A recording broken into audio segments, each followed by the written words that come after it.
ಇಂಥ ಕಾರ್ ಬೇಕು, ಇಂಥ ದೊಡ್ಡ ಚೌಲ್ಟ್ರಿಲೆ ಮದುವೆ ಆಗ್ಬೇಕು, ಇಷ್ಟು ದುಡ್ಡು ಬೇಕು, ಇಷ್ಟು ಒಡವೆಗಳು ಬೇಕು ಅಂತ ಕೇಳ್ತಾರೆ. ಮತ್ತೆ ನಾನಾ ಅಂತ ಜಗಳ ಮಾಡೋ ಹೆಣ್ಮಕ್ಳ ಹತ್ರ ನಾನೊಂದು ಪ್ರಶ್ನೆ ಕೇಳ್ತೀನಿ ಯುವರ್ ಆನರ್.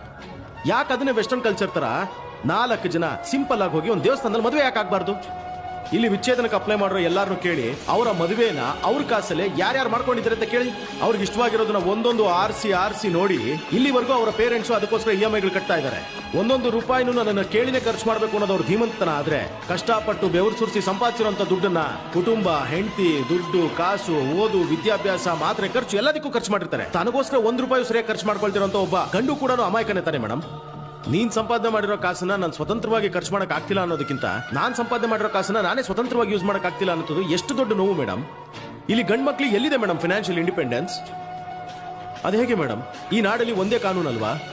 ಅದು ಹೇಗೆ ಹೆಣ್ಮಕ್ಳು ಸಂಪಾದನೆ ಮಾಡಿದಾಗ ಸಾಧನೆ ಆಗುತ್ತೆ, ಗಂಡ್ ಮಕ್ಳು ಸಂಪಾದನೆ ಮಾಡಿದಾಗ ಸಾಲ ಆಗುತ್ತಲ್ಲ ಮೇಡಮ್? ನೀನ್ ಹೆಣ್ಮಗು, ನಾನು ಗಂಡು ಮಗು.